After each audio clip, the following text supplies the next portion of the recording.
La Nebros mette il freno alla corsa della capolista Lenzo Vasi. Il Modica si ferma dopo una striscia record di 17 vittorie consecutive, strappando solo un pareggio contro una squadra di casa combattiva, orgogliosa e a tratti anche sfortunata. Finisce 1-1 al termine di un match intenso, vibrante, giocato a viso aperto. Partenza intraprendente dei padroni di casa e subito Parisi a scaldare l'ambiente. Conclusione mancina e palla che esce di un soffio alla sinistra del palo. Il Modica però prende presto in mano il pallino del gioco e comincia a spingere.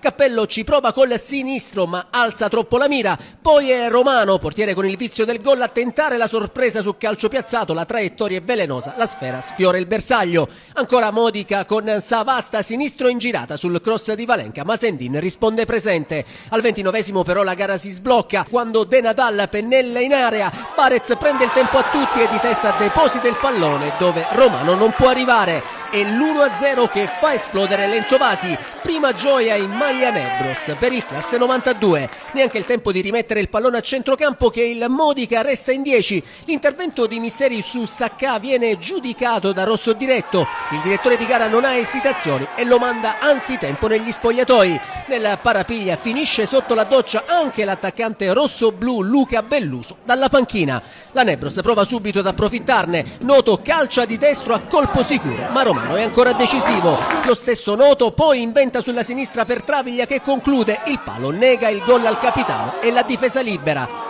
La ripresa si apre con il pareggio del Modica che arriva da un episodio discusso per un calcio di rigore assegnato ai rossoblù.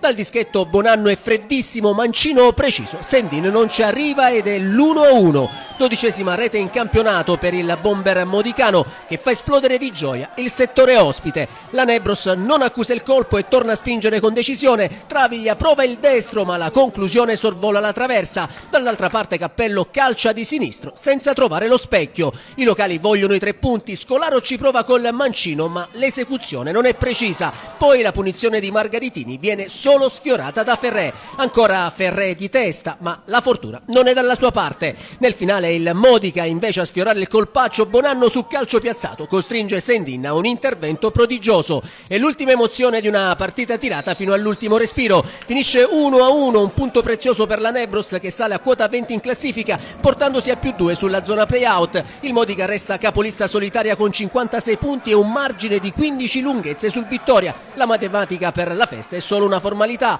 Per la Nebros invece la strada verso la salvezza passa ancora dalla lotta, dal sacrificio e da prestazioni come questa.